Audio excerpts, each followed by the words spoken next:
Hey y'all, hey y'all, hey y'all. It is Tuesday. It's Jack About It Tuesday. Hey y'all, hey y'all, hey y'all. Hey y'all, hey y'all, hey y'all. Hey y'all, hey y'all, hey y'all. Hey y'all, hey y'all, hey y'all. Jack was like, just in case I had it ready. Just in Just case. in case. That's it. So I had the how did virtual Sandra. you had the virtual, and that was important. So okay, before y'all get mad. So yesterday, if you remember correctly, like I was all watery and my eyes were all puffy and just gross. Remember? It still is that this morning. So I was like, you know what? Sometimes y'all just get, the real deal, honey child, and that's what you get. You get what you get, and you don't throw a fit. How about them apples? Ooh, that rhymes. Maybe you've been down there too much around the convention. You're allergic to BS. I think, funny enough, I woke up to BS this morning. How's that for some real apples? Again? Yeah, no, it was. You know what? So I Jack, being a former respected member of the SREC, you'll not believe this for 1 second. That there are people that are running for SREC that are not doing the will of the people. Number one, and number two, they're actually Democrat lovers. Yeah, but the thing is, Sandra, the role of the SREC is to make the rest of the Republicans in the state bow down and kiss the ring That's right. and make sure that the SREC members are catered to, and you bend to the will that they have and their ideas that they have for the district. And don't forget your place. Well, and I think that that's the problem. Like the grassroots expects them to, and the delegates, they expect the SREC to live up to the reputation of what their job description is and not what they're actually doing. And so I think that that's frustrating. Funny enough, so I made these binders, Jack. You're going to love them. Hold on, I have to show you my binder. I have to show you two things. I have props this morning. Okay. So I printed up these sweet little binders. Like, oh, they have all this like great little information. There's a section in this binder. Now, Jack, you know that we're about transparency on Texas Fully Loaded. You can find all of this information on texasgop.org. I don't know if people on the SREC know about this page. On there, this is where it gets really crazy. Are you ready for some real, like, just some knee slapping fun? What do There's you this got? called the State Republican Executive Committee 2022-2024 bylaws. Ah, yeah. Did you know that they had rules? Unfortunately, Do you know that they don't know what the rules are? this Do you know this could be accurate. personally listen to SREC say, well, we didn't know what the rules were? Well, as one who has set through, I always said that the best part of being on the SREC, serving my district on the SREC, was getting out in the district. The worst part were the meetings with the SREC, which I called the death of a thousand cuts. And Yes. as one who sat through thousands and thousands of amendments to amendments in order to write those bylaws, et cetera, I'm very well aware that they exist, and I wish others were as well. Now, here's another funny thing, Jack. Speaking of rules, I like rules. Rules are fun. They're not fun because nobody wants to follow the rules, right? We're all a bunch of rule breakers on this show. Like we do what we want. We're like Disruptors. Texas' own little tombstone Wyatt group, right? Like we make the rules, we enforce the rules, but by God, we're gonna do it our way. They have rules on Texas. This is I haven't even gotten into committee stuff yet. Like I'm just talking about just general rules for how things are supposed to happen. Now this is where it gets really fun because I'm a little bit of a nerd. People don't believe that. Walter likes to tell people I'm unorganized and I don't know shit. I know a lot of things and I'm very organized when I want to be. There's this there's this whole thing on here.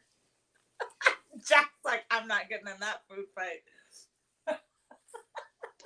There's this whole entire section about it was essentially like explaining and clarifying rules on there.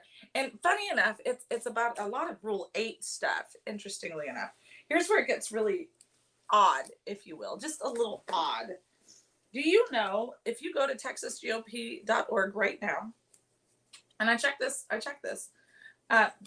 all of these rules, if you look at this, or the clarifications, let me rephrase that. They are all signed. They are all signed by the former chairman of the party, James Dickey. Now, is it just maybe I don't like to stir this shit up, Jack. I don't. I'm not. I don't like to be a problem. I like to be a problem solver.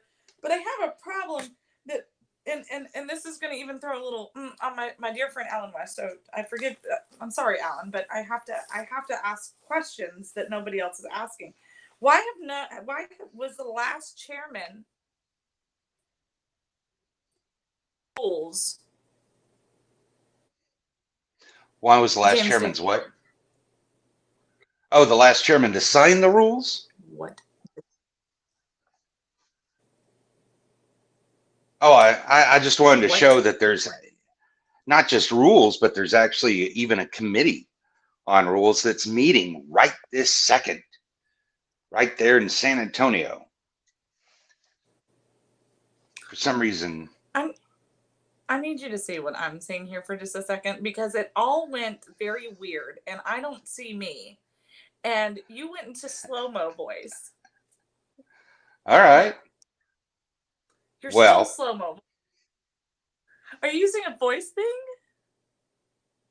Are you messing with no, me? Okay. Can you see no, me? no, No. Okay. Do I sound normal? yes. I mean,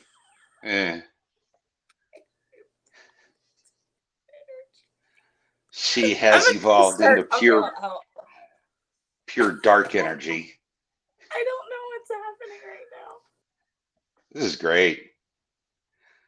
That's the last one. That's the last thing anybody wants to see. Barcroft fully loaded.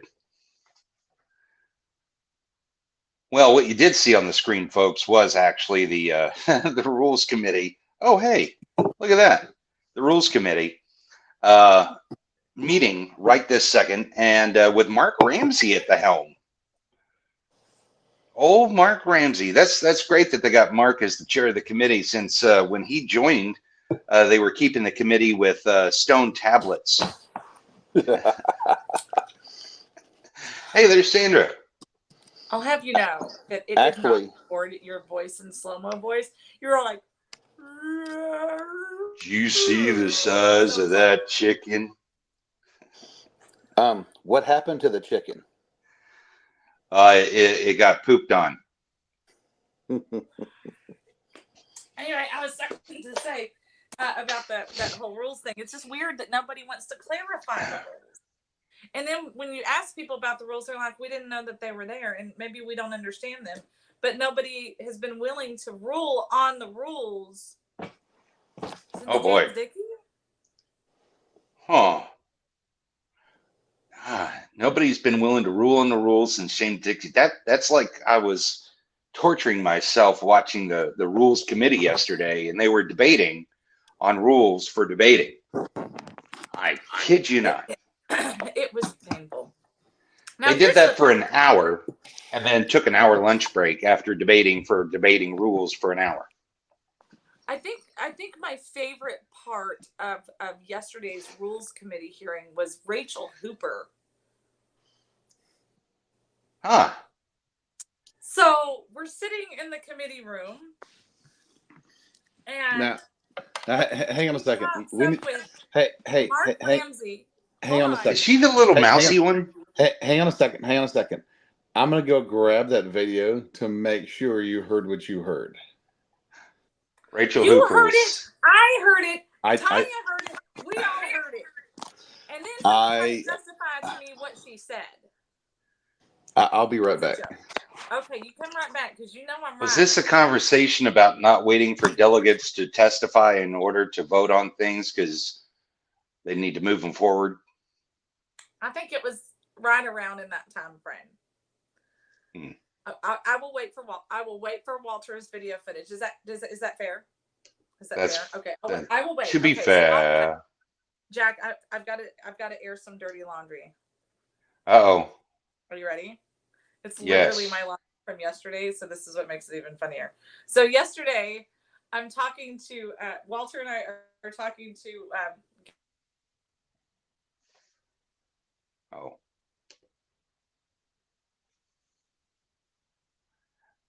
I broke it. That's a nice advertisement there, though. TFL. Oh, wait, here we what? go. I Ha! think it's the feed. Is that what it is? Well, apparently, every time I try to bring up the rules committee in the Oh. background, uh, you're like, no, no, I don't want to watch the rules committee. And Can then you hear me? yours, yes. Because I can't hear you. Yeah. Okay, I'll be right back. Hold on. Hold on. No, but one of the interesting moments, and I say interesting because I'm a nerd, um, was people arguing on whether or not they should wait until delegates have a chance to testify uh, before the committee can, Oh, the thank you. Oh my temporary god. committee. Hey, you're back. Look at you. Why Okay, can I'm not I going to not bring up hear the rules you? committee. Is it me or is it you? Trust me, it's not me, it's you. Of course. Of course. I could read your lips on that one. Yeah. Matter of fact, I'm going to close Let me just do it out. in my hand. I don't want to hold this daggone phone for this whole entire show. I'll tell you that right now. I saw the shirt. I'm gonna come at you from the phone and see if that makes a difference. All right, I'll be right back. So, the Honorable Mark Ramsey did remind everybody that it is a temporary rules committee. And of course, anything that they do will be voted on in the permanent rules committee. And of course, finalized on Friday with the entire delegation. Of course, any of us that have actually been there before know, especially with the platform committee, that if you get what you want in committee, you're ultimately done because we always run out of time, always run out of time. Even this year, they're threatening to charge, a gazillion dollars per hour that the convention runs over, right? So basically, if you get what you want in the committee, um, then you're done because by the time it goes to the floor and they're say, well, if we don't pass all of this right now, we're just not going to have any rules for the 24 year, uh, 24, 25 every single time. And of course, they just vote to accept it as a block. And then that runs the party for the next 2 years. So it's a little, tactic that folks know, and that's why they fight each other to get on those committees because they know that if they've got a personal agenda, they can get it into the committee, and ultimately it's going to pass because we always run out of time at the convention every year. So one of the things that they're doing, and if you and I only caught part of that, but I know where you're at, in terms of the the rules of the world, at least the fake rules of the convention, is they're trying to shuffle up the way that the order of voting is going. They're also trying. They're also making it so that only like on Saturday, it's only like the CD business. It's only the federal stuff. Yeah, something like that, right? And then on Saturday, or yeah, Saturday it'll be the federal stuff, and Friday it'll be all the state stuff, and our Mhm. priorities and all that kind of stuff. Playing some platforms, fight, and all that jazz. So it's going to be interesting. But yeah, they're literally this. Bless her heart, this one lady comes up to. We're fixing to leave the rules committee. I think we're fixing to go get dinner or something, and this lady comes up and she's like, she's on SRC. I won't out her, and she's like, hey, they're trying to make it so that the men have to vote first. And she goes, and I think that's probably the way it's always been done. But if they do that, I'm going to get screwed out of my race. Wait a minute. Wait a minute. I mean, I know you're a woman and you're talking crazy right now because you don't know your place. Now, Yeah, well, see, even the technology No, no, no. Now you're back. Can you clarify exactly what you just said?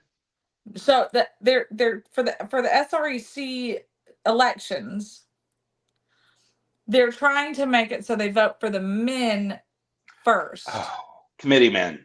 Got it. and You know, then I've they always can vote for wondered the about women. that. What happened to ladies first?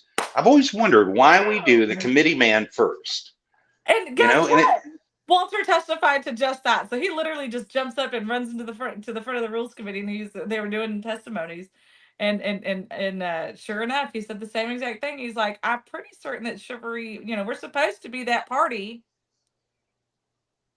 That's what yeah, they claim to be. I've never understood that because I remember that going back forever. Yeah. Huh. Well, of course, that But rule was probably made at the exact same time that they made the outdated misogynistic rule that if the chair is one sex, the vice chair must be the opposite. right, and it's not. Because, It's and this is going to be real talk for a minute. I'll own it. I don't care. I think that the intent for that rule was always to have the man as the chairman, and the women just go and do what they're told. Because if you actually look at it, the vice chair is essentially an extension or at the whim of the chair. well, not according to the accountants and attorneys this year. Uh, Oh, ha, ha, ha, huh? Uh-huh. I tickled myself. Jack, we're on the air. No, I think you're right. That sounds about right. Well, if you like, we were talking to somebody yesterday, and somebody that's on the SRC, and it's a good-hearted person, but this was their sentiment was, I've been faithfully serving the SREC, I've been faithfully serving our party, I've been faithfully doing all of these things, and they wouldn't even put me on a committee. They would not allow me to be on a committee. They put me as a vice. I had to fight for a vice chair part of a uh, one of the other not one of the big committees, but like one of the subcommittees, I guess. And she's like, I'm frustrated and I'm done. And she's like, I don't want to be done. Like, I've given so much of my life.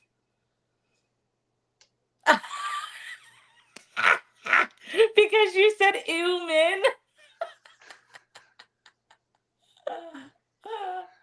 Simon is constantly getting picked on our shows. I don't know who does it, who's reporting him, but somebody is always reporting poor Simon.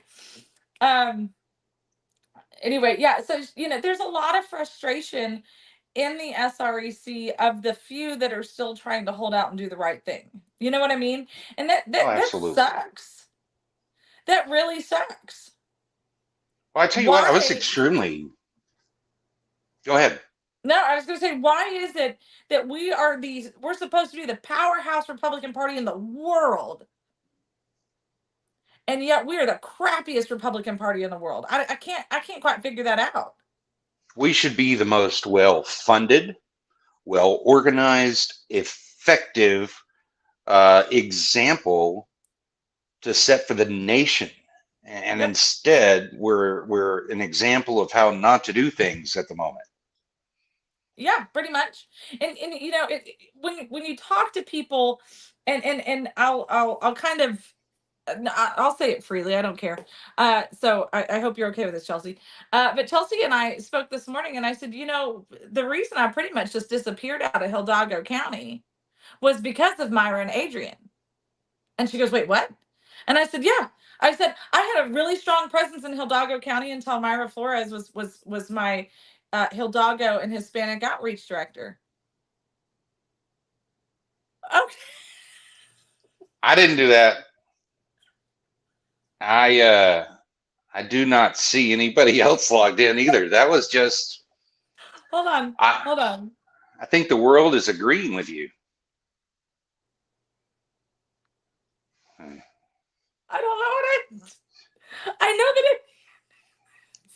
I know that if you did this, Are you serious? Oh because my I'm on God. What are you? my iPhone. And Oh, then like I can do this. and I can do this. How come mine didn't? I'm on an iPhone. I think it's only with the what is this one, the 15 or whatever Pro, Lord. because the kids can't do it either, and they get so mad. So I need to figure out how I did those balloons, because now I'm gonna have to do that when I FaceTime with them later. All right, so if y'all just see me doing weird things with my hands, just know I'm trying to figure out my iPhone do something fun. Okay. Back to, focus. Squirrel. That was so cool. Okay. Back to Adrian and Myra. And she Yes. goes, she said, I wondered what happened. And I said, they did not want me there because I was challenging their what they were doing. I was trying to fix things.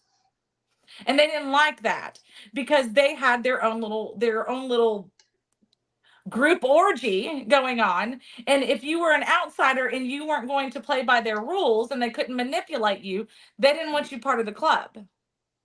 And I said, so I didn't lose any sleep when I did not keep Hidalgo County in redistricting. And it wasn't because I didn't love the people in Hidalgo County. It was because the people who are running Hidalgo County were absolute just trash trolls.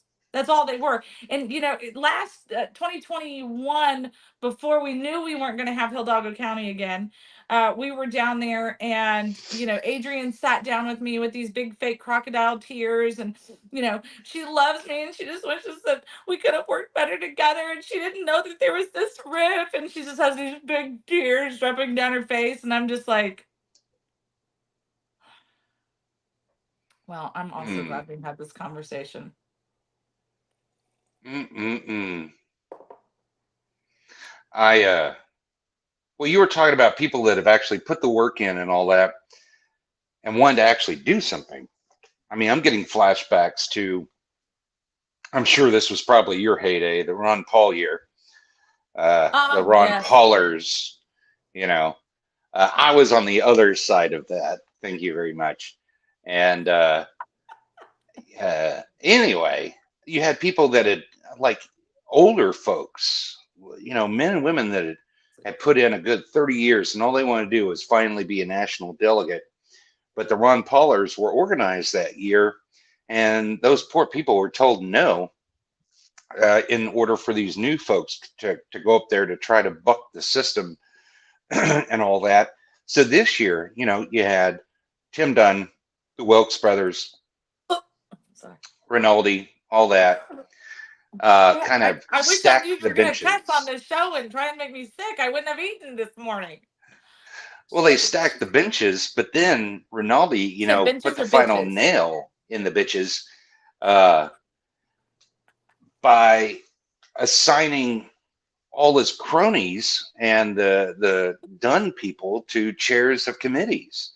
Now, I was blown away to see how many he had to choose, because here's the deal. If the committee man and committee woman agree on appointments, then that's what the district gets. The district gets what they asked for. If they don't agree, then it goes to the chair to decide.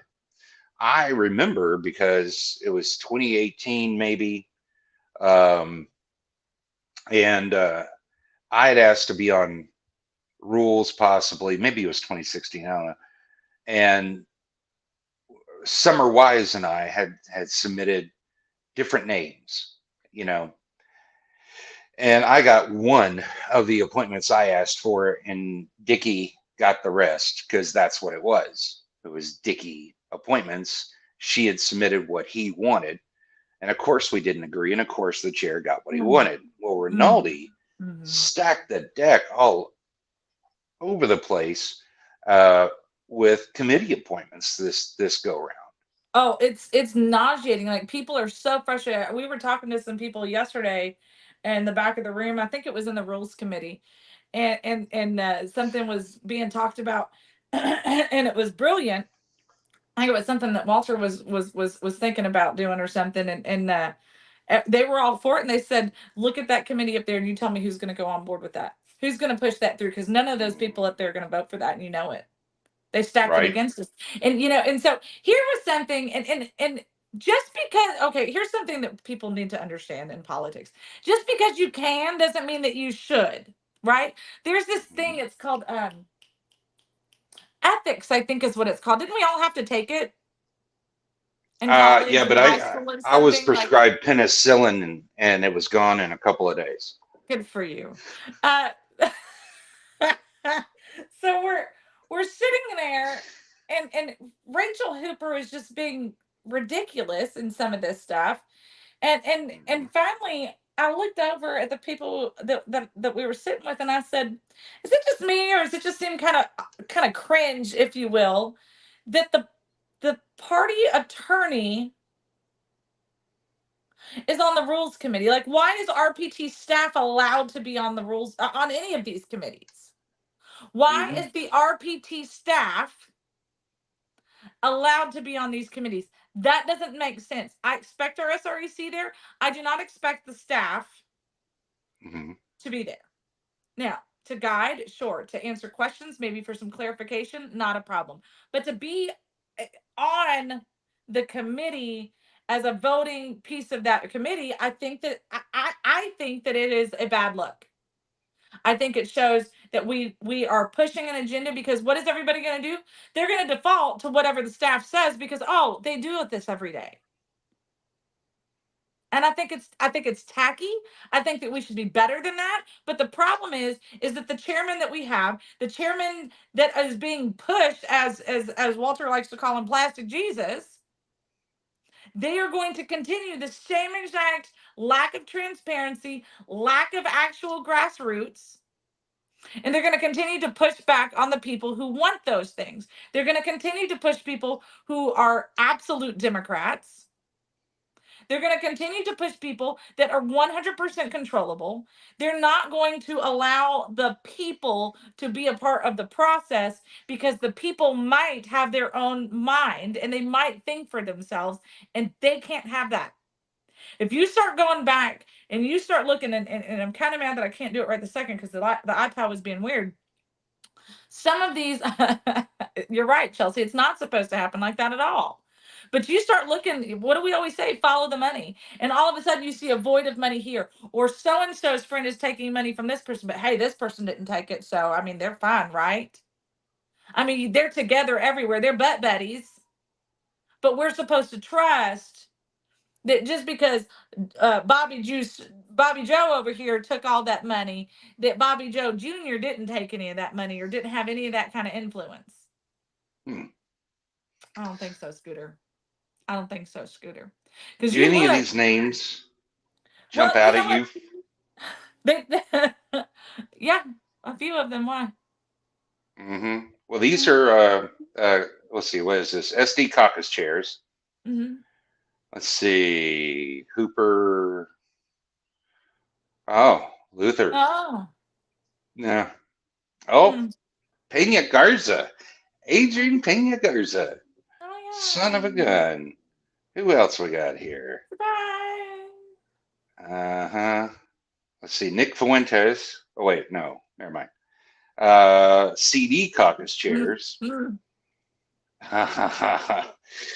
Let's see. I don't. Oh, Montgomery. Steve Toth. Excuse me. Oh, Wait. Hold on. Wait. Steve Micah Toth. Dunn. State. Yes.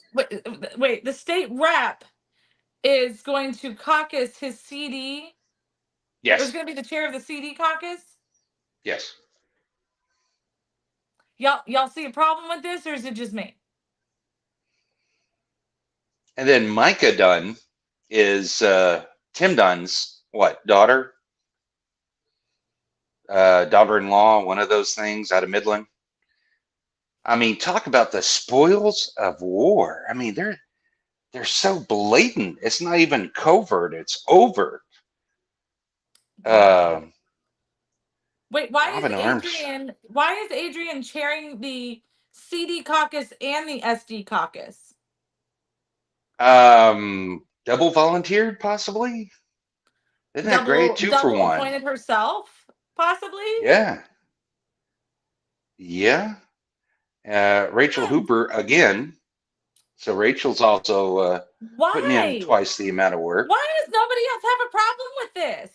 because obviously nobody else even wanted to do it. There was a small Why pool is of only Robin one person to Armstrong? pick Whoa, from. whoa, whoa, whoa! Even Robin Armstrong, he's the chair for his caucus for the congressional. Yes. He's he's literally, guys. In case you don't know, he is our national committee man.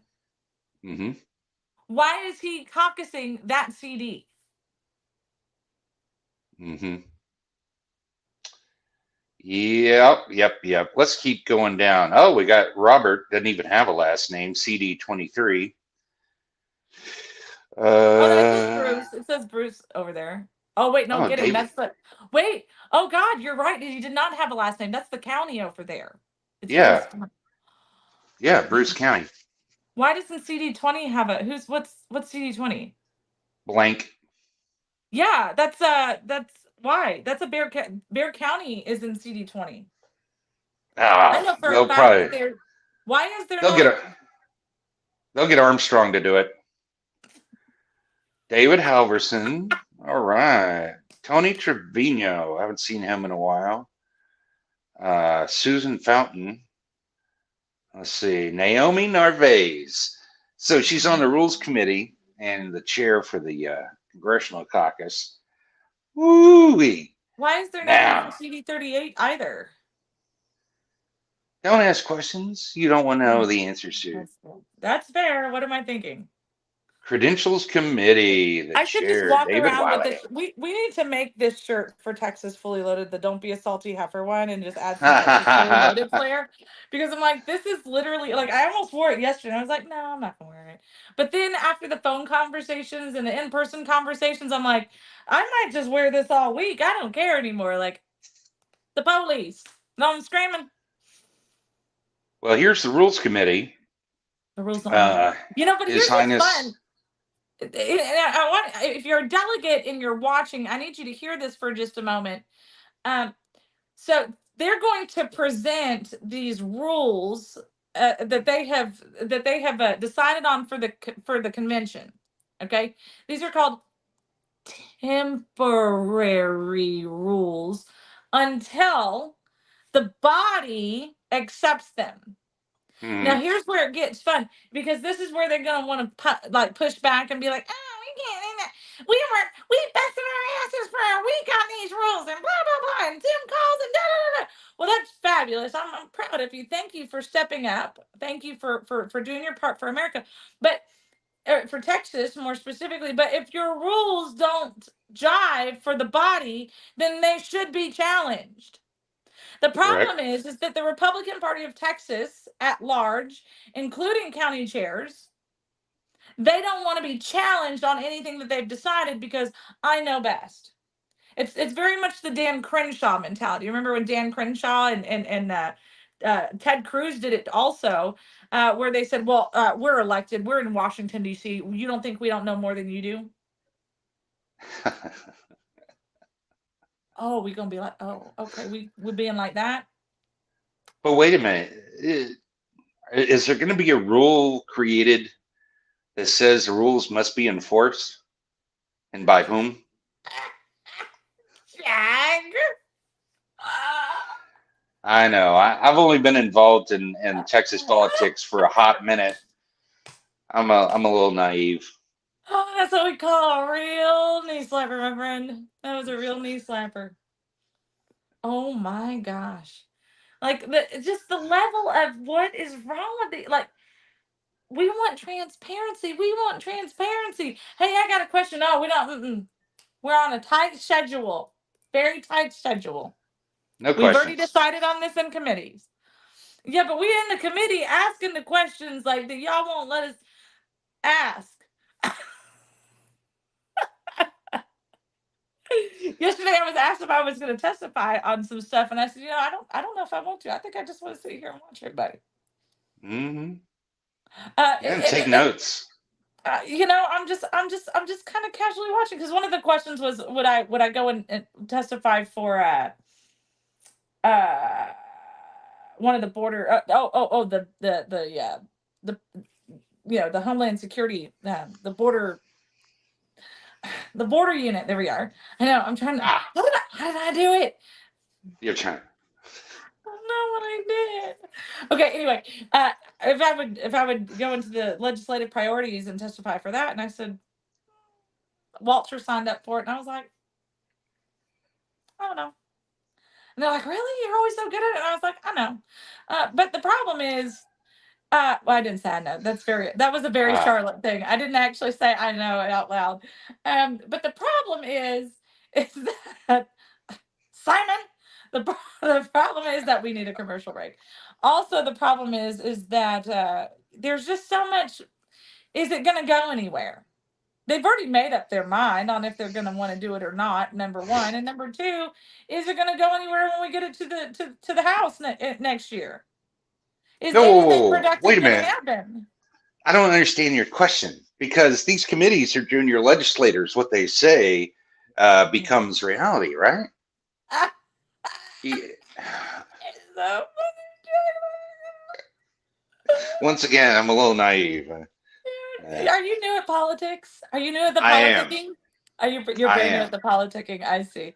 So okay, before we Yes. get a commercial break, because this is funny, we'll go out on a commercial break with this. So I'm airing out my dirty laundry. So I'm wearing this shirt, right? I'm Uh-huh. wearing this shirt, and this which you can get on TexasFullyLoaded.com if you click on the TFL shop. So anyway, I'm wearing this shirt, and Gail Stanner is talking to us and stuff, and she is in a fit about taxpayer funded lobbying. Mm-hmm. So Walter makes some joke about I already do I already pay for taxpayers are funding our lobby. Whenever we elect our officials, I expect them to lobby for us. That's literally what we have them there for, right? And so he was being very Walter in his answer. She didn't quite get it, so he was like, I was just kind of making a joke, right? It was fine. We all laughed. So then he walks away. No sooner does she walk away, she looks at my shirt. She goes, TFL. Taxpayer funded lobbying? And I said, no. So without missing a beat, I go, TFL, Texas Fully Loaded. And then I turned and I showed her my shirt, the back of it, and she goes, oh my gosh, I'm so sorry. And she just starts cracking up. We both start cracking up laughing. She's like, I was on, she said, I've got taxpayer funded lobbying on my brain. And then I look up and see t-shirt. Bless her heart. Loved it. Well, here in taxpayer-funded lobbying, we're going to take a commercial break, and when we get back, we'll talk more about phonetics, punctuation, and putting the correct emphasis on the syllable. On the syllables. All right, we'll be right back. Oh wait, who's doing this? Me or you? I'm on my phone now. Yeah, I'll do We it. should have clarified that for a second there, Jack. Let's see. We're going to go with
We are back.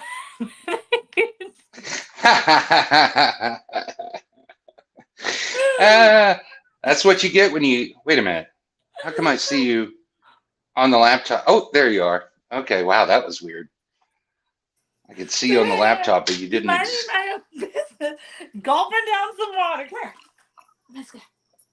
Come here. Water. You want to be Mhm. famous? Come here. Come here. You want to be famous? Come here. I want to talk about. You've ruined me. Do you see this? It's my second gallon in like 3 days, That is hysterical. and I love it. I know what's good for you people.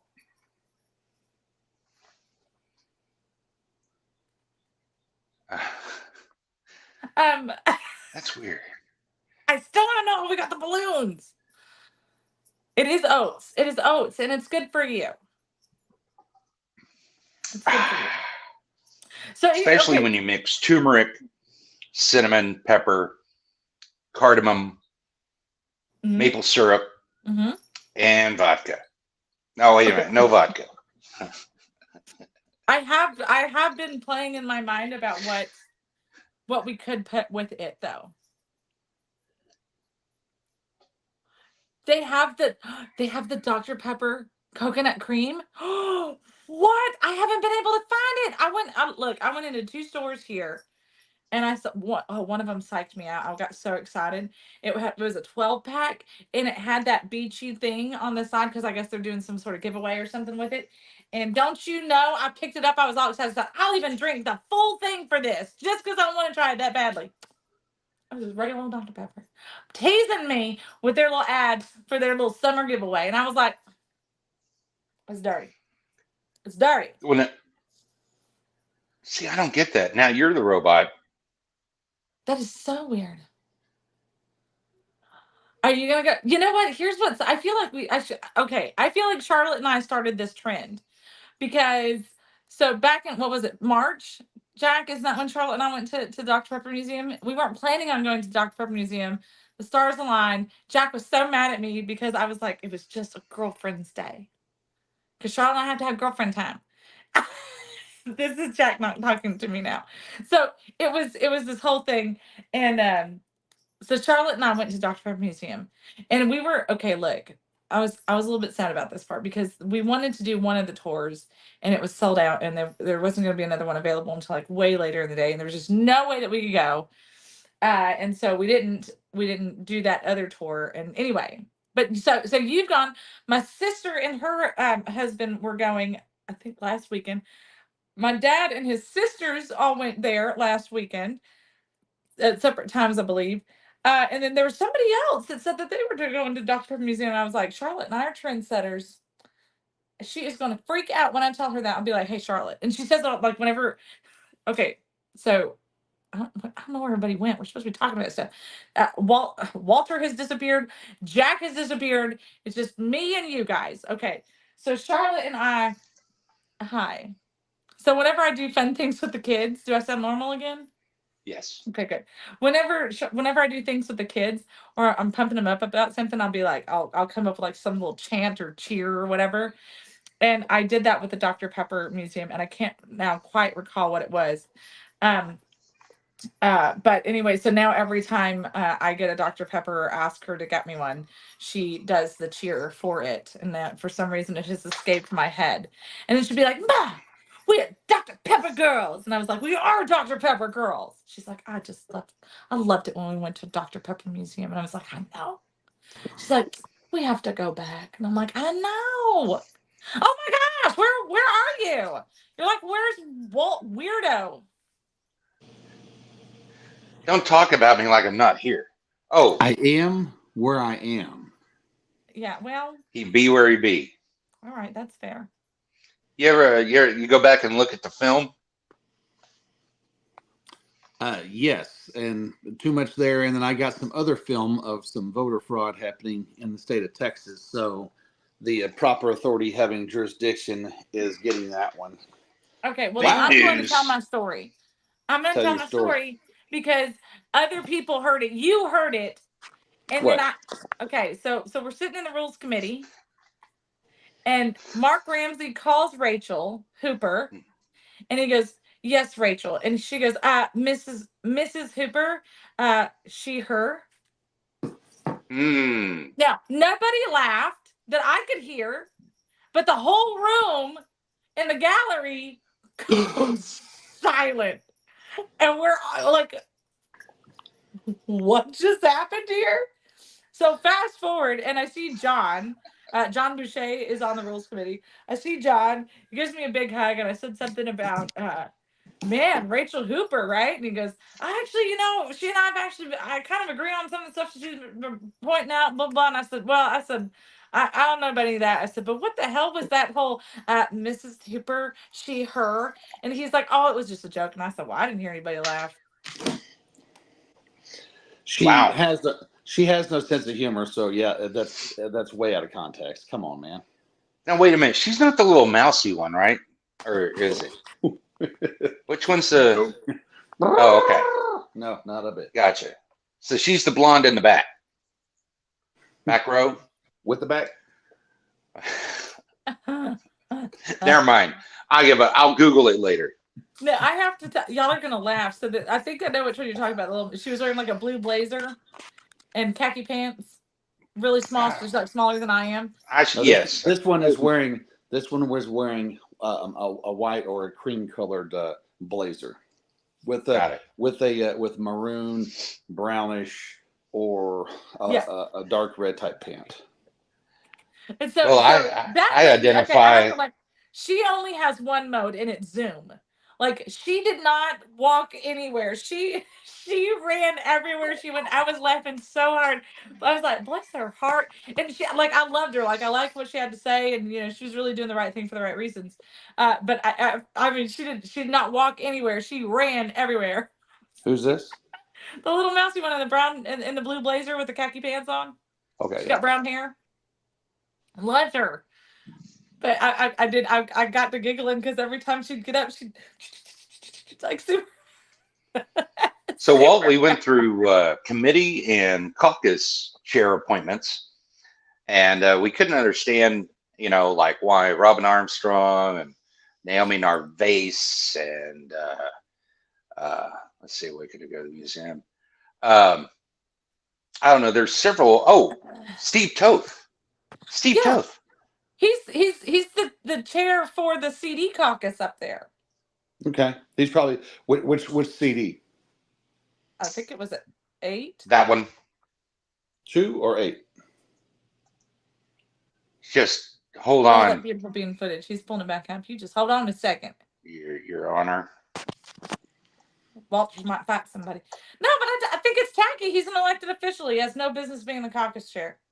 Well, you make him the caucus chair so he can run into the some of the elector positions and whatnot, and for his future run for Congress. So CD08. Okay, so he's not gonna be. Well, you never know. How long's Morgan Luttrell gonna hang out?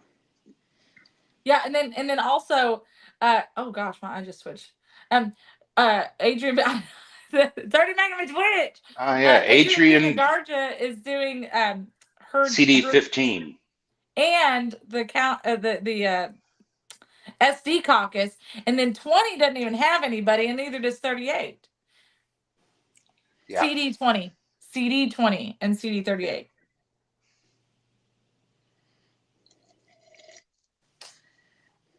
Tim, CD38 is Wesley Hunt. There, that should have been a given. That's a strong Republican area. So maybe they're fighting over it. Who knows?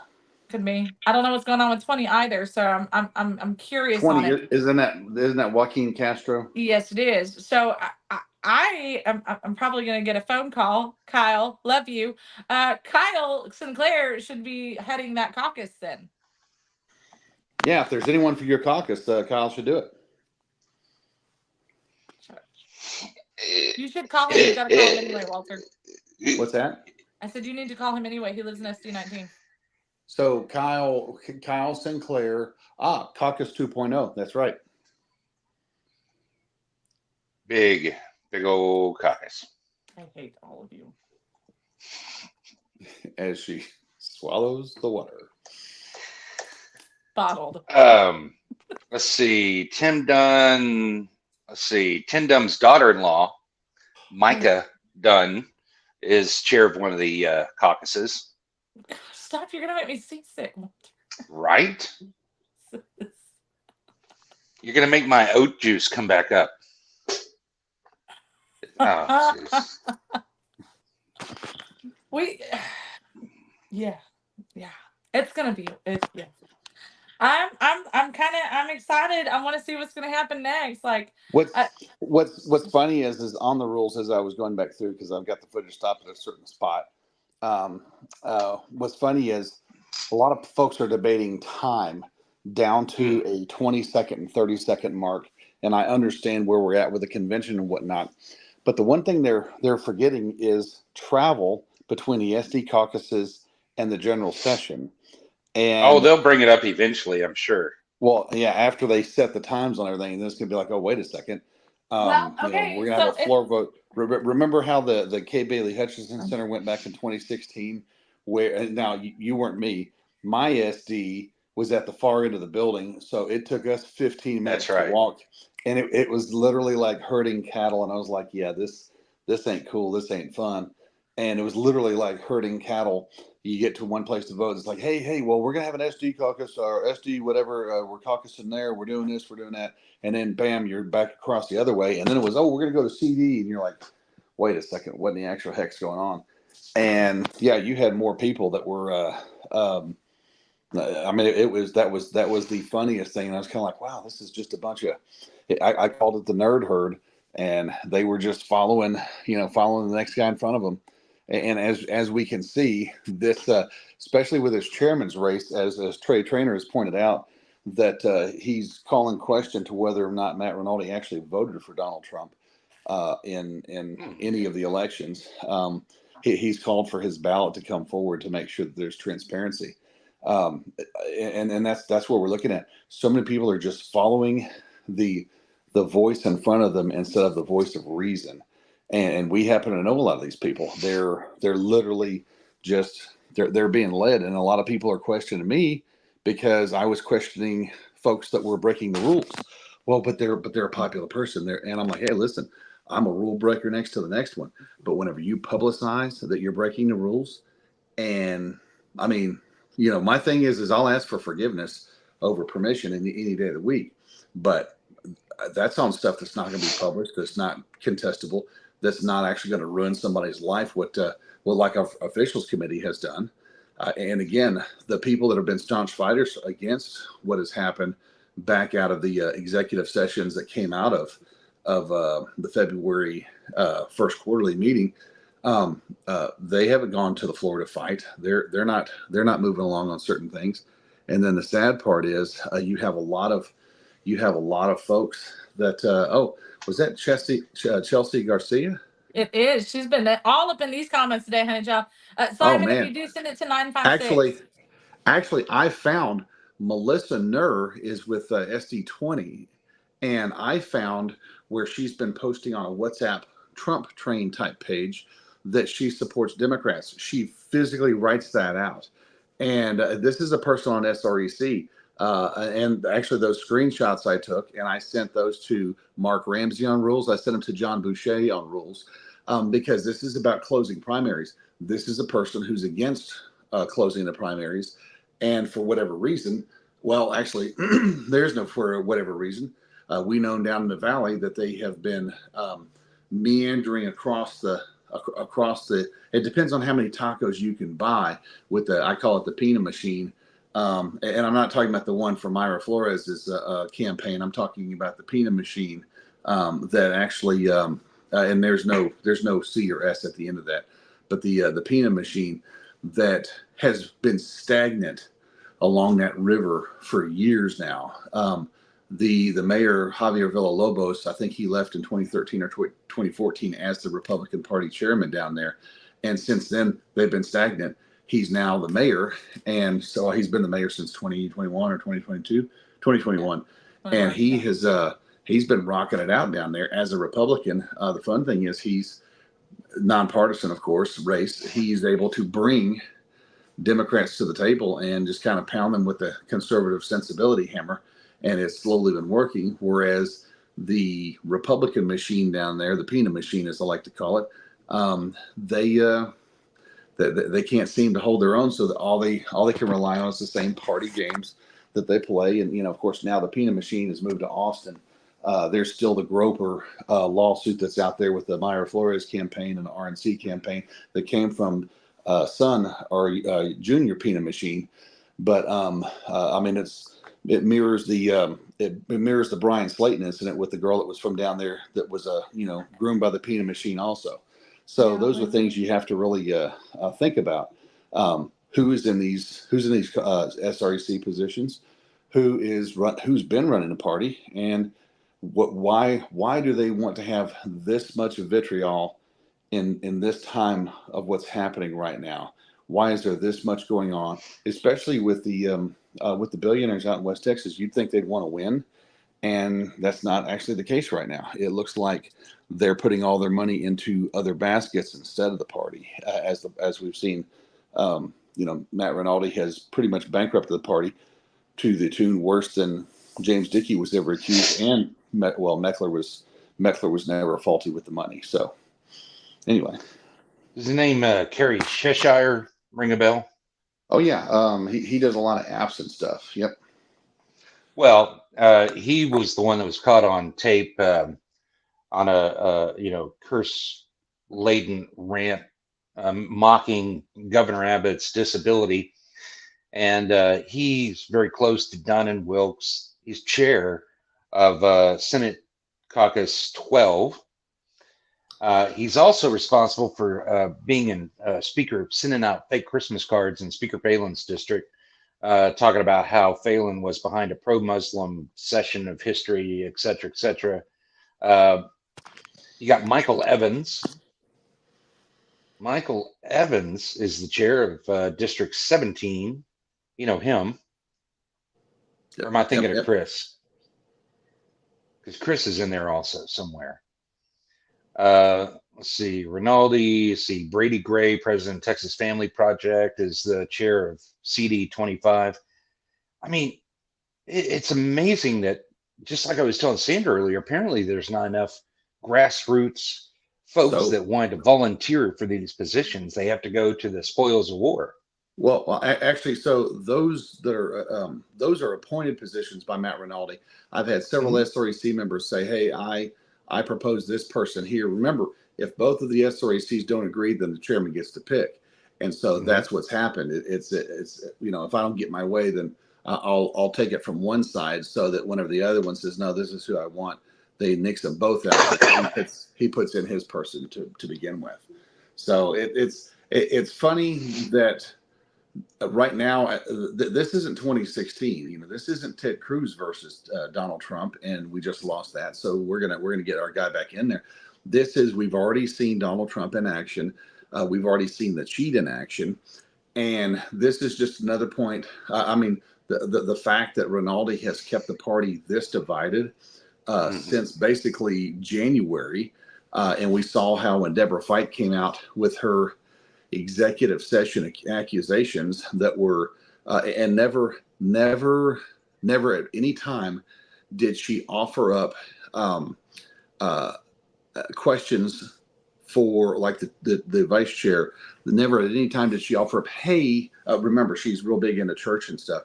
Hey, as a fellow believer, I kind of want to call you out on this. She never went to her privately. And then she just threw it out and never went to her publicly where she could refute it. She just put it out there. Matter of fact, they even had an executive session meeting. Officials committee had an executive session committee meeting where other SREC members were there. They were upset about what was happening. They called Dana Myers. And remember, whenever I talked with Miss Gwen Withrow, she said, Dana never shows up to anything, and she could be there if she wanted, but she didn't show up. Well, one, she wasn't being told she was being accused, and two, she was on a mission of the party. She was sent to the Williamson County, Williamson County, Lincoln Reagan was on her way there. Then they said, hey, there's some trash coming out about you. Had to turn back around, get there. And then everybody, the meeting convened and, we didn't, nothing was going on. And, she had to, she couldn't pull anything out of anybody because they were in executive session and couldn't discuss it. But then later on, in a secret vote on the phone, they decided to reveal what was in the meeting. And the fun part is one of the SREC members that was there that was totally on their side said, well, this is what we saw. This is what we were presented with. And I made the statement. So about the receipts and everything that she spent a lot of money on for travel because nobody else was traveling or training. They had fired the only black guy in the party. And literally just sent him a text message saying, hey, you're no longer needed. I mean, ooh, that's one of those, take your ass on down the street and go somewhere else type of text messages. And so it was left for Dana Myers to pick up. And mind you, they couldn't afford anybody, but yet they let Jen Hall, the director or the executive director, the new executive director of the party, who just fired Troy Jackson, the black guy. And then, of course, Matt Rinaldi met with Nick Fuentes 2 weeks later. And he tried to say, we were in the same building. There's only one conference room. So there was that whole spin they tried to put on there. And I think it was because they were trying to get his influence. But they had gone from that to this girl hires her boyfriend, his sister, and another dude, the guy that left and went to the Defending Texas Libertarians group. That would be the DTL group. So that Chad kid, he left our employment and then went to work for Defending Texas Libertarians and moved his way on out that way. Meanwhile, no decorum, whenever the accusations were made and whatnot, they were made. So this SREC member tells me, he says, well, we were presented with facts. And I said, how were they presented? Oh, they were on presented PowerPoint presentation. So I said, so you physically saw receipts that you're going to discount for $1,000 hotels and things like that? Well, no, it was on a line item, we were told. So it just happened to pop up in a conversation, which she was welcome to join, but they just happened to have a spontaneously created PowerPoint showing travel vouchers, not receipts, signed, approved travel vouchers by the chair. Well, just happened on the whim. Right. Well, so this happened in February as the third quarter meeting. However, it also goes to the tune of where, whenever I talked to Miss Gwen Withrow, she specifically stated that Dana Myers, the vice chair, used or billed the party to go to the TFRW meeting in October, and that's when she announced she was running for chairman of the party, which we all know is not the case. It was in January-February timeframe that came out, and that was only after a group of us who talked to the Trump campaign were told that Matt Rinaldi is not going to get the Trump nod, that they know that he's a never Trumper, and that can only be under one way. They know that that's the case. So it's obviously some pretty higher up people, but so that was not. So at that point, Just like Well, the Department of well, Justice with President Trump, immediately the committee was officials, weaponized. the officials Officials committee, committee was and, weaponized and not against just an that, opponent. right? But here's the thing: when Gwen Withrow, this is in our conversation, she specifically stated these were the sets of facts as they happened. She spent money, then she charged us for it, that kind of stuff, and it was like, well, that was on video first of all, and Ted Cruz was on the stage right after her.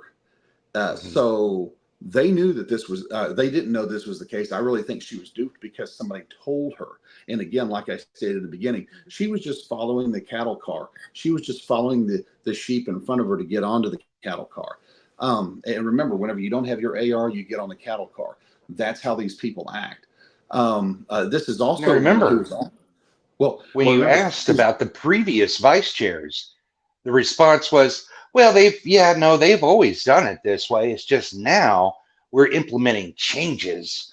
So yeah. you can't do it that way. We're going to retroactively make those changes effective to get her. And not just that, but we're going to trash her while we're doing it. So we make the rules. We don't. Our the rules were there. She followed the rules. They didn't enforce them, and then they come back and said, "Well, since we failed, we're going to go ahead and make her look like the bad guys." Exactly what happened, and that's where the accusations at me. I thought you were with us. Why would I be with doing so? If I'm going to take somebody down, I'm going to do it the right way. Why would I do that? And on top of that, they had no clue what Dana Myers was doing because the party chairman doesn't talk to her. He is an elitist. Mm. He is a snob. And this is literally the war on women. And if you'll notice right now, this whole convention is anti-woman from It the whole is. fact that Abraham George never had to defend himself because everyone else is doing it. Oh, he should get a second chance. Did you know that P. Diddy did a video when he first said, "Hey, I didn't do anything wrong," and then a video came out of him beating his girlfriend in the elevator, outside the elevators, throwing vases at her. All this is in a towel. I watched it.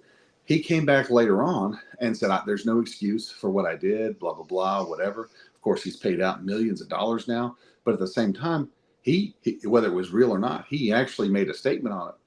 We've yet to get a statement other than, "Oh, people are attacking me and my family, and that was a bad time." And I'm like, well, he attacked a church. He broke the church.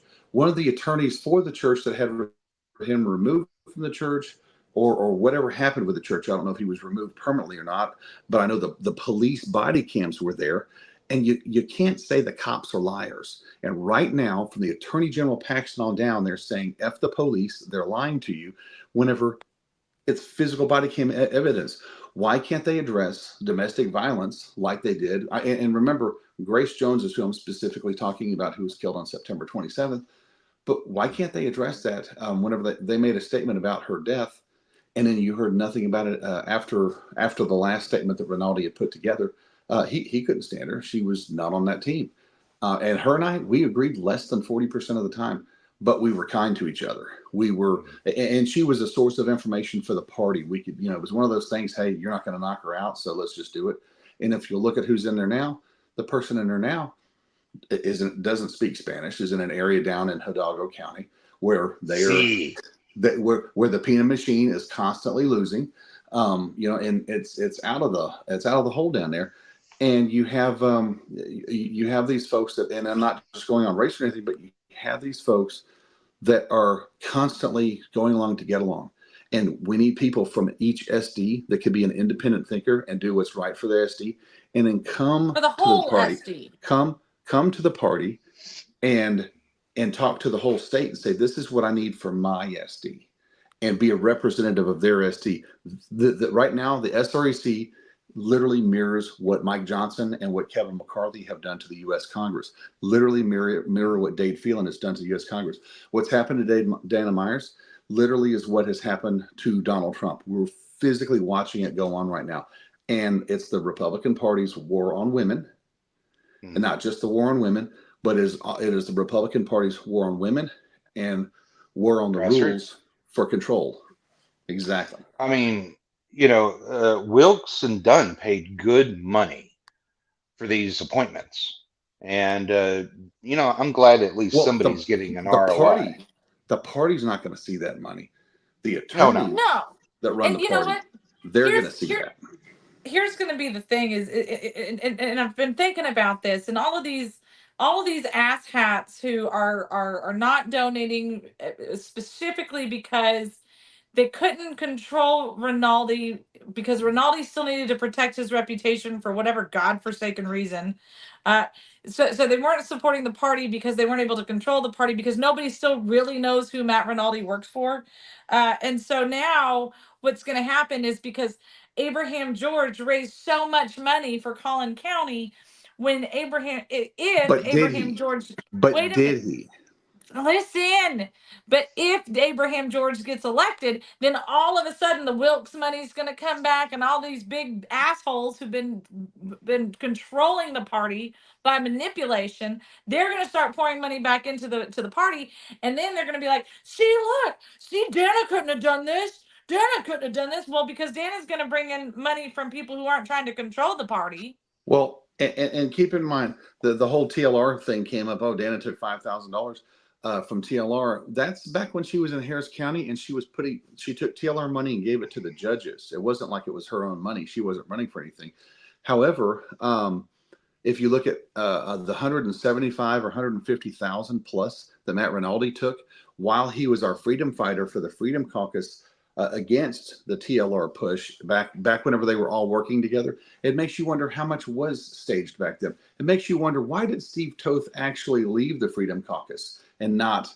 Because that was the same Freedom Caucus that Matt Rinaldi led. They were all partners at the time. That was the thing. And when Matt Rinaldi was unelected, when he lost to a Democrat because of the tomfoolery in his own district, that's what happened. And then, of course, nobody ran against him in 2022. So this is stuff, this was a three-peat. We have no clue what was going on. We have all these people that couldn't stand Matt Rinaldi, and all of a sudden, hey, we love the guy.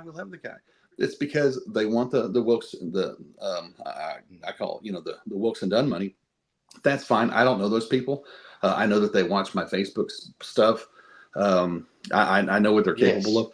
I know that Empower Texans, Brandon Waltons, Michael Quinn Sullivan, all of them, I know for a fact that they've been down there with us in Laredo. They've seen the work that we're doing, but they never supported it. Back in 2020, when the steal was happening, they never reported on it because they quietly were putting their stuff together. That's why the True Texas Project went down there. Oh, we're going to fight the PINA machine. And that's what they were doing. They were fighting the PINA machine, of which the PINA machine they are now aligned with. And this is the PINA machine of failure. It's been a failure this whole entire time. And the bottom line is the facts. If you look at them, if you step back and don't listen to anybody else and make your own setting, like I told the SREC member, I said, that PowerPoint presentation you saw had no evidence. It was suggestive for you to believe it. That's what everyone on that officials committee meeting did. He called Dana Myers. They had a conversation. He also told me that Abraham George actually physically never. He basically lied to him and said, "Hey, I totally signed the Texit pledge, whatever else." Of which, if you'll notice, they're trying to take the Texit pledge. They're trying to get rid of that whole Texit motion right now. Matt Patrick and them have put out that we just need to get that off the ballot. The party's not done anything, and I know we've pissed off a lot of elected officials that have pissed us off, but where's the party right now without Abbott? My question is, why did Donald Trump not confirm yet to come to the convention? He'll go to the NRA in Dallas, but he won't come to the convention of his own delegates. And the reason why is because of the tomfoolery of what's Matt Rinaldi's been up on. It's because the former president, and our nominee currently, knows that he does not have the support of the Texas GOP. This is the problem we have. That's right. Well, now that it's more awkward than Abraham George's last Thanksgiving, we're going to take a break, folks, and it's going to be the 3.5 minute, so my coffee can actually finish before we come back. Oh, look at that. See that? She made a thumbs up. Oh, look at that. No, you got to have a expensive camera like her. Congratulations. 3.5. Oh, we get out of here. Oh man. She's a wizard. 3.5 minutes, Turkish.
We are back. I tell you Anyhow. what. Oh, look at. Oh, good. Okay, look, it's just the iOS. It says it has to be like a 17, I think is what it said. Huh. There you go. But it takes a second. Wait, what was the other one? Hold on. There was a few. We're gonna get this all. I may never do the show from my computer again. Ever. It just might be It, right here. Because it's kind of now reminded I me. have Did you ever watch Mad Money on MSNBC? yeah. Okay, Mad Money. He had the buttons and all that, and so you can make statements and emphasize them with your, you know, Thank you, Apple. cool stuff. You know, I know I was as mad at you the other day, but I'm back to not being mad at you, Apple. as I was getting my coffee, I was thinking about how you know, I saw pictures, and of course, I had to listen to Trump talk about David Covey, and yeah, yeah, and then of course, there's a picture where Governor Abbott and Lieutenant Governor Patrick and Trump and all that endorse Covey. Now, here's the deal: just like at that level, where they all know that Covey's never been successful at a single thing he's ever touched. He's about as smart as, well, this box of oat juice. And, but these people have come out and done these things not in the best interest of the constituents, but out of political spite and strategy. Now, you take that down to where we are now, and Rinaldi has put people in places for this convention, not because it's the best for the constituents, but out of political favors and strategy. And as far as the question you had about staff being on the committees, which districts do they represent? Who do they represent? Who do they answer to? You know what I Oh, mean? yeah, yeah, no, you know, and you look, and they put the counties next to all of them, and they all have something very similar in the Mm, territory of which they're covering, and so it goes back to that whole. Wait a second, I thought that you're supposed to be, composed of people from all across the state, not just one area of the state. But that's not what we're seeing, and so it and I was talking to Chelsea this morning, and she said, the problem is that they want somebody who's only going to focus on one county, but there's more than one county in this SD. mm, And so that's I want to represent all of them equally, not just one over the other. And if you look, and I think you and Walter and maybe one or two others, Terry Harper, uh very few really cover their whole entire SD, ever covered their whole entire SDs. And so when you see men and women who are actually trying to cover their whole entire SDs, and some of them are huge, mm, and I had to laugh because I was listening to Walter talk to somebody. I think they were in 19. And of course, he used to be the SREC for 4, which was only like 5 counties, I think. And now he's got one at 19, he's got like 20 something counties in it. And 14 counties, something, I don't know, something, but a significant difference in the numbers. And so he's like, yeah, I kind of like, I used to be like, yeah, I was in every single county all the time. And now he's like, no, I'm like, yeah, I am as often as I can get there. You know what I mean? But people can tell the difference, right? Because if he's not there physically, he's on the phone with these people. And Terry Harper was the same way when he was the SREC. And it's still the same way, not as the SREC. So when you see these things happening, you have to kind of step back and go, okay, why aren't they covering the whole entire SD? And I get it. Like, you'll have one that lives in the northern part of an SD and one that lives in the southern part. But I'm okay with that as long as we're still hearing from them. But when we're not hearing from them, who does number 2 work for? You know what I mean? Like, it just. I'll never forget the first time I saw my SREC committee man and woman at one of our events here in the center of the universe, Coryell County. I didn't know who they were, never even heard of them, anything. And the only reason why they showed up is because the chairman of the party, Stephen Ministeri at the time, was our keynote speaker. So they showed up for him, and I got to find out who they were. And then I never saw them again. But over my 7 years, my district SD 24 was 17 counties, and it stretched from Abilene in the north all the way to Bandera, Kerr County down in the south. And just like you said, Mary Jane Avery's in Burnett, so she was able to get down to the southern. I went to the northern, but I always made a point to go down south, and I typically made those like Thursday, Friday meetings, because then I can go to Fredericksburg for the weekend, turn it into a whole thing, so it's a 2 birds, 1 stone type deal. Right. And of course, it wasn't even friendly territory for me down there, because in the southern part of the district was where all your, people like y'all were, and Tea Partiers and all that kind of good stuff. But I still went and made them look at this ugly And pudding. now you drink our Kool-Aid. Now you drink our oat milk. I got my militia tattoo and everything.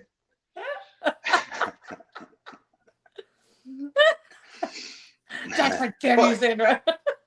but the thing was is that I was able to sleep well when I made votes in the SREC because I canvassed the district. Okay, and what the majority, even if I didn't agree with it, were into, then that's how I voted, and I never had to think twice about it.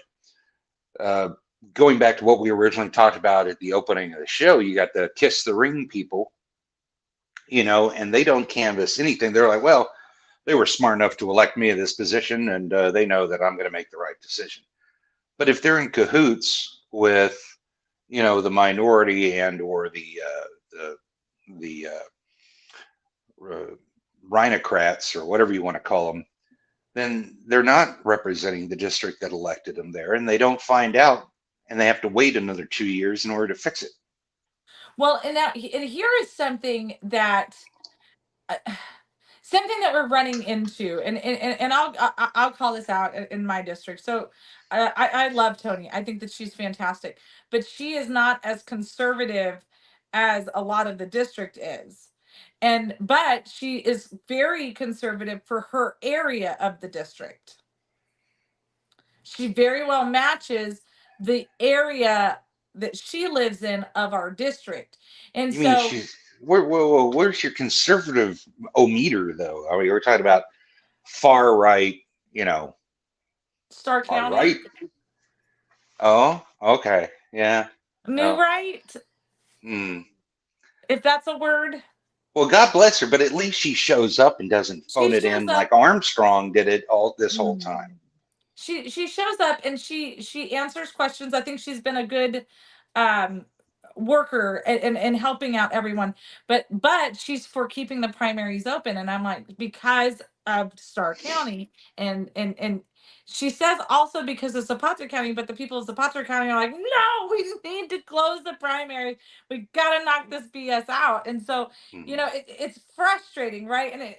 But here's the biggest tell I think of who these people are on the SREC is are number one, are they showing up? Are they contacting their very weird things happening? Are they contacting their district and getting feedback and input? Are they doing the work that their chairman need them to do? What is what's really happening with our elected SRUC people, and sometimes even the not elected ones that were just appointed. Thank you, Jack. That's not virtual. That's real.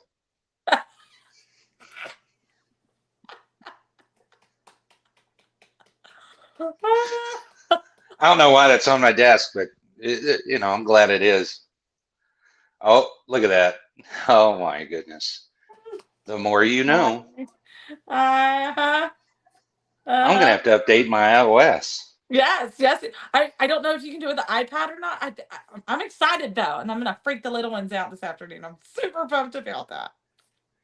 When I first switched over to the dark side and activated my iPhone, one of my buddies texted me like, "Congratulations!" and the whole thing went up in confetti and all that. I still can't figure out how to do that. Oh, I will teach you. It's so much Okay. fun. So Alexander sent me. Oh my gosh, and I forgot to text him back last night. Alexander sent me a text for Mother's Day, but it was super funny because he did it in invisible ink on your. You can do that on your phone, and so it was like I got a good kick out of that. I thought that was super sweet. The hardest part's holding a candle under your phone though to get it to come through, right? It's that special light. I used to Ah. laugh when you had to use the UV light, and then you grew up and you're like, wait a second, UV light to what is in that invisible ink pen? Don't ask Mm. questions, Jack. Mm-mm. Soant green. Don't ask questions. Well, Jack's like, can we take another commercial? No, okay. So, all right. What else? What have we not talked about yet that we said we needed to Well, talk I want about to, today? since you usually have a wonderful crystal ball, what do you see? Do you feel like you've got a foregone conclusion of what's going to be a result of this stacked Empower convention? Well, right before our commercial break, Jack. It's funny that you say that. The delegates got a text message. I don't know if you've checked your phone or not, but us delegates, us little people, if you will, we got we got we got a message and a video from John Cornyn Oh, did it thanking us say, for our service. please don't boo me? I think so. This is what he said. Hi, Senator. This is the write up. Now I didn't play the video. Okay, I can't. Mhm. I can't. I can't. Okay, but this was the write up. Hi, Senator John Cornyn here. Congratulations on being elected as a delegate or alternate for this year's Republican Party of Texas convention. Your duties are no small responsibility, and I'm counting on you to stand with me in support of our Texas conservative values and for President Trump. I get really angry at these fake Republicans like John Cornyn who like to use and we see it in speeches for people running for office. It's like a contest on how many times they can say President Trump. And I get so it physically makes my eye twitch. And it's like, look, we all love Donald Trump here, okay? Let's move on to the next thing. Can you tell me about you? Can you tell me what you're going to do? Can you tell me why you're going to be different? Because if you mention the word Donald Trump one more time, I'm going to throw up on you. Okay? And it's not because I'm anti Donald Trump, it's because I'm okay. We're voting for Donald Trump. You don't have to sell me on him. I need you to sell me on you. So shut up. Tell me Would about you, Donald not Donald Trump Trump. had voted for the 1.2 trillion Democrat playbox spending bill? I don't think so. I don't I think so. And really so don't think so. when I got that text message, the first thing I thought of was, oh, look at that. He went from the people that booed me at the convention are just Twitter warriors who don't know what's going on in the real world to he needs us. And you know what, Jack? I feel appreciated and seen right now. Hashtag seen. Thank you, Way John to Cornyn. go. Thank you. Oh my God.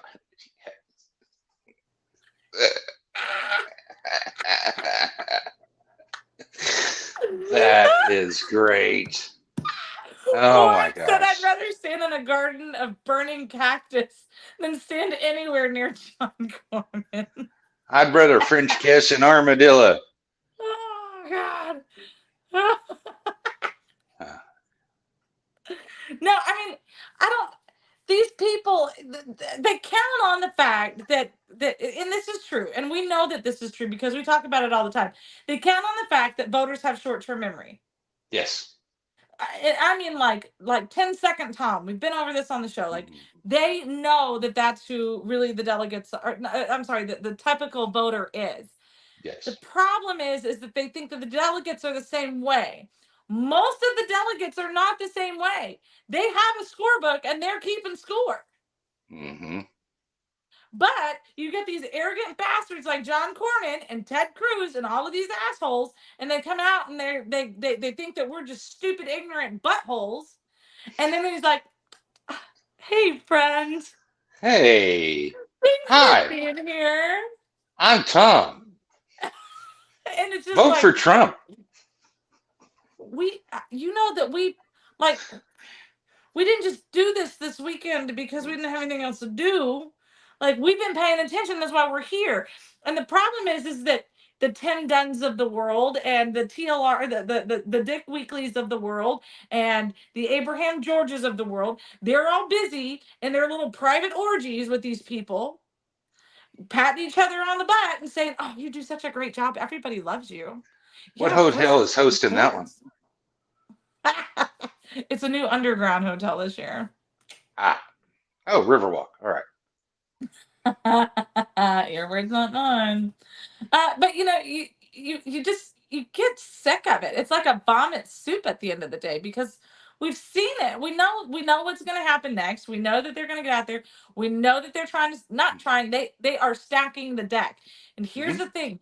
Delegates, they're going to wait until the very last second, just like they did last time, to get these rules published. So you as a delegate do not have time to read them and understand them and ask your own questions and study them. They're going to get them out and they're going to say, hey, we spent a week working on these, plus the Zoom meetings, plus this, plus that. And damn it, we know what we're doing. So just vote them through. And you look at these rules for 5 minutes and you think you know better than this committee did? Yeah, actually, I do. Thanks. Because not only that, but we didn't sell our soul to get on that committee. We're actually doing this because we care, not because our name was on that effing committee. Due to what we came up with, way back when, and with a 10-year plan, by 24, we were supposed to be standardized on electronic voting in the caucus and on the floor, okay, to drive efficiencies and save time. But guess what? That doesn't get the sausage made the way the people want it made behind the scenes. They gotta put that MSG in there. They got to have time to put the MSG in there in the committee. So all the chefs in the kitchen, they don't know exactly what's made of. They're just told, put it in the oven, 300, 10 minutes, let's go. Yeah. Yep. That's exactly what they do. It's funny. You guys know I'm a big label reader. Because I've got allergies and all this other stuff, and I was reading. I found these amazing keto taco shells or tortillas over at HEB, and so I picked them up, made sure there wasn't rice in it, and picked it up, and I moved on with my life. Well, then I'm heating them up, and I look, and I just start laughing to myself because one of the ingredients was non-food. How did it say? Natural, non-food, bioengineered ingredients. I'm like, Yummy. what the F is that? A byproduct from petroleum? Maybe. I have no Non-food idea. product. But we say that because we say all the time, once you know how the sausage is made, you're not going to want to eat it. Well, once you know how the sausage is made, because you got involved in politics, and then we wonder why we don't have numbers, because people are looking at it like, I can't eat that. Did you know what was in that? I can't eat that. And they walk away. Oh, it's like the legislators. This is an unperfected bill, but we're going to go through with it right now, and we'll perfect it later. That's the biggest lie in history. Yeah, ask me about all the constitutional carry bills that went back in this last legislation. 0. I saw a meme talking about Governor Abbott's favorite thing, school choice. And it said something along the lines of, I want to go to a public course and get free lessons of how to play golf, but I'd rather go to a private course and have the public course pay for it. It's funny. We were talking to somebody this week, and they said they paid to send their daughter to a private school. We were talking about the differences between the schools, and we're looking at different places to live and whatever, and we were looking at, it tells you what the school ratings are, like on Zillow, for example, right? And in this area, the some of the school ratings were like 3s and 4s. 3s and 4s, but like it's a great area up here. So I said, well, it's because everybody sends their kids to private school. Like they don't really. I went to public school. Is 3 and 4 a bad thing? It's a bad thing. It's a bad thing. Oh, okay. It's a bad thing. And out of 10, it's like a 3 or 4. Oh. Even the high school. And so I'm like, yeah, it's because they send their kids to private school. So I was talking to my friend that lives up here, and she said, oh yeah, no, we sent our kid to private school. In fact, her public school, when she transferred into the private school, she was so far behind that they threatened to hold her back a year because of how far behind she was to the public school. Sounds profitable. And so we're kind of talking about front, and she said, and the private school has already put out that if the school choice bill passes, they will not be accepting the checks from the state because of the strings that are attached to it. So think about that as we're talking about this school choice bill. Ask these questions. The schools that are trying to keep themselves different and actually educate your students, they are not willing to take those school choice checks Mhm. because they don't want to deal with the strings that are attached from the government. Hmm. Now, there's going to be a whole bunch of big schools that come out and say, yes, we want school choice. Yes, we want school choice because they want those dollars. They're the same ones, no offense, that have those 501c3s that are super like, oh, you want to see our sermons this week? That's fine. Here you go. But we love us in Jesus and hallelujah. Let's have the conversations, and we have to have these open conversations. And here's the problem is it's not going to matter. It's not going to matter because this is why, like, there was the abolish abortion people are up there, of course, trying to completely abolish abortion in the state of Texas. And their testimonies, I was listening to some of them, they were saying that we have to keep that on our planks and our platform because women are still able to have abortions here in the state of Texas. And they were just talking about all these stories. They were showing up, the proof of what they were talking about. And they said, so we might have a heartbeat bill in here in Texas, but people are still having abortions in Texas. Concerning. We passed a bill that nobody's paying attention to. So that's just one example. And I'm using that as the example because we have all of these bills that we think we're passing that nobody is, let's say it together, enforcing. I don't know. I mean, every time Shelby Sasson gets a chance to get in front of a stage, a microphone, you know, she was the poster child, not necessarily the originator, but the poster child for the heartbeat bill. And Shelby gets up there and she just loves, 10,000 babies have been saved thanks to our efforts. Well, Representative Slauson, what about the women that have passed away in childbirth? Well, that's just God's will. So if it goes, the baby's born, it's due to Shelby Slauson. And if the mother and baby die, it's just God's will. Well, they think very highly of themselves, Jack. Goes back to that whole ability of playing God situation that we talked about before. So here we all are. Well, thank God she Yeah. came out with that empowering, let's see, parental empowerment bill because, we needed legislation to empower parents. We really did. And that's really kind of the worst part. And I wear a shirt every once in a while. You guys will see me wear it. It was from it was for the school choice bill, but that's not why I wear it. But it says on one side it says parents matter, and then on the other side it says kids matter or something. I don't know, something like that. Uh, something frivolous, I'm sure. No, but I wear it because I want people to remember you have the ability, regardless of if the government gives it to you, hear me say that, to stand up and fight for your children. You have the ability to do what is right for your child, regardless of if Governor Abbott signs some damn bill. And there is now, it's hard, and I'm not going to say that everyone can do You it. need legislation to restrict what your kids do on the internet. Yes, clearly.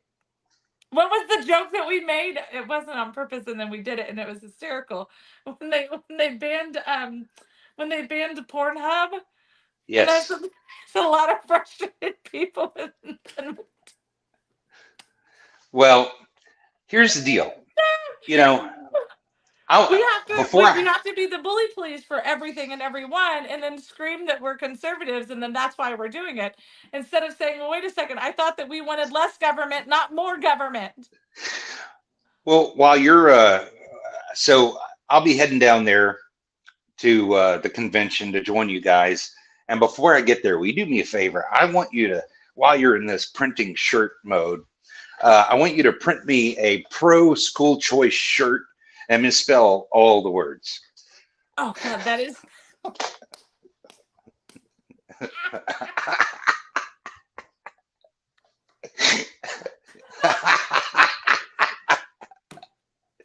Yeah, you think? I've Yeah. got the vision I am for school choice in every word. Just destroy it. in my head. Oh my god. I can't breathe. That's gonna be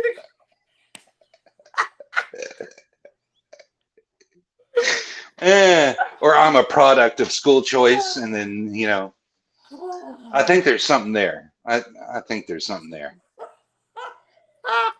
Man, the best part about this, seconder to hear Walter. Oh, sure, though. You're asking the homeschool girl to misspell something? No problem. Uh, Now, what this is real talk. My mom is an amazing speller. I got my terrible spelling skills from my grandmother. My grandmother was a comptroller for the shipyards, for So Norfolk she was Naval numbers, Shipyards. not letters. She was numbers, not letters. And so I remember this. My grandma would call my mom in the middle of the day. This is like real talk. Vivi, how do you spell this one? My mom is numbers and letters. Her daughter is absolutely neither. Very, very troubling. I only Wish know somebody had tried to 25 change letters it. of the alphabet. I don't know why. Weird. No, actually, I was Hold on, I'm not not going away. so I have to good do my at the test. spelling because growing up, I had a computer, right? And the computer had spell check and all that. So I would just burn through a Wait a minute. paper, hit That's a lie. F7, and wait for the punch cards to print out. No, I'm kidding. I'm not that old. Jack's printer. Actually, my first printer was one of the ones with the little dots. She had to Dot roll. matrix. Yeah, Absolutely. with the green and white lines. Yes, green That the bars. original Excel loved, and so they copied that into their. Anyway, wow. Let's show our age for a moment, shall we? Lotus 123 If you forward can, slash FAS. Yeah. if you can keep up with this conversation, please don't forget to take your multivitamins, your heart pills. I've got my fish oil standing by. Got something for my joints here. It's fine. Well, Everything is fine. I will be turning 60 while we're in San Antonio, so that's a deal. That's not true. He's not turning 60. Oh Lord. Well, maybe 69. Are you Giggity. turning 69? Giggity. Uh Bigger than that. What is wrong? What show is this? We are better than that. No, we're not. We love troops. hey Lois. Yeah. Yeah. Yeah. So oh my God. So what's your prognostication for how this is all gonna end up? Everything's gonna be on fire. I think here's my God's honest truth. Depending on how the chairman's race goes, I think is how I think that a lot of people are gonna walk away from the party if Abraham George gets endorsed. Number one, I'm sorry, takes the win. I think a lot of people are gonna walk away, and I want to I want to hit something right now so bad. I think that a lot of people are going to walk away from the party. I think that the people who are screaming that they're going to walk away if anyone, if how do I word this? I think the assholes that are supporting Abraham George that are like trying to convince everybody that he's winning. Hmm. I don't think it's real. Allegedly 20 SREC members are supporting and endorsing him. I don't know. I think that there probably is 20 people who have completely sold out on the SREC to endorse Abraham George. Absolutely, I do. You know why? Because I'm watching this stuff happening in these committees, the rules committee, things like that, and it's just like Hmm. you got to be effing kidding me. Hmm. When we as a party have allowed what we're allowing to happen right now, and most of the party doesn't know. And I kind of y'all have heard me get super frustrated on this show about viewership or donors or whatever, and it's not really the viewership. People are like, oh, I didn't think that anybody watched your show, and then you hear us being misquoted in testimony in Austin, but then you get like our phones will start blowing up all of a sudden, right? And I talk about it all the time. I'm like, I see you people watching. Like, I know you're there. I can physically see the number of views. I can even see how long somebody has watched something. You know what I'm talking about? So I know Hmm. somebody's watching this show. And then all of a sudden we'll get a phone call or we'll get a text message or people come up and be like, hey, you were spot on about X, Y, and Z. Keep it up. And like keep walking away. So here's here's what I want to see. Here's what I'm terrified of. I want to see these committees. I want to see the caucuses be what they're supposed to be. I don't want to see this last minute BS of, oh well, we're going to see it anyway. Somebody's going to challenge the temporary rules for the convention, and the rules committee is going to pop up, and they're going to run their mouths, and they're going to be like, we did all this work, we did this, we did that. Well, you know what? This isn't about we. This isn't about me. This is about we. And so people's little egos are going to be all like, I did all of this stuff and nobody else did. Well, yeah, but nobody else was asked. You have to be appointed to get onto those committees. Mm-hmm. You have to be nominated to get onto those committees. And when you're not, and there's lots of people who are like, hey, I fought to get on this committee. And here we are. I'm a senior member of the SREC. I got a BS, one term kind of vice chair, 5-minute position. And you're seeing this stuff happening and you're like, what is happening with our party? And what is happening is people are afraid to stand up and push back. And if we don't, we're going to lose our party to the Democrats. Worse, we're going to lose it to the rhinos because they are a bigger liar than a Democrat is. Well, you've got that pink binder. What kind of schedule do we have tomorrow? I mean, not tomorrow, but Thursday. Because I believe I'm going to come in tomorrow night. Depends on when the helicopter pilot wants to leave. You know how it is. Yeah, well, nothing happens. But so Thursday, the games the Hunger Games begin at technically everything opens up at 7. But the Hunger Games themselves start at 9. I'm sorry. General session starts at 9. Now, before that, there's going to be there's going to be some little things. So there's going to be sergeant of arms meetings. There's going to be parliamentary procedures trainings, page trainings, and the permanent organizational meetings are all going to be happening leading up to 9 o'clock. Some of them may even bleed into 9 o'clock a little bit. So that's why it's the general session. Everyone's all excited, and we're all whooping it up and blah blah blah, trying to hype everything up. And then the caucuses don't actually even break out until 2:30. And okay. It's going to be your SD caucus at 2:30 on Thursday, and then your CD caucus is going to be at 4:45. That's where we're sitting on everything on Thursday. Okay. And then we're going to have all that going on. There's going to be permanent rules committee, permanent platform committee hearings that evening. National committee nominations are going to be happening that evening. And then Friday morning is when we're going to go into our SD stuff. And like I said, they're going to have Friday where it's all the SD stuff, where it's all of the voting on our platforms and all that kind of stuff is what it's looking like. And then Saturday, it's just going to be the federal stuff. And that's where your second CD caucus is going to be also.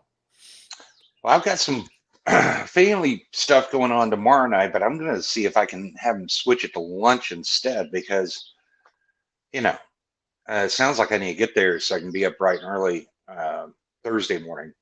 Yeah. For the festivities. Wednesday, we've got our platform committees. We've got the rules committee. We got all that stuff happening all day long. Credentialing is going to start tomorrow.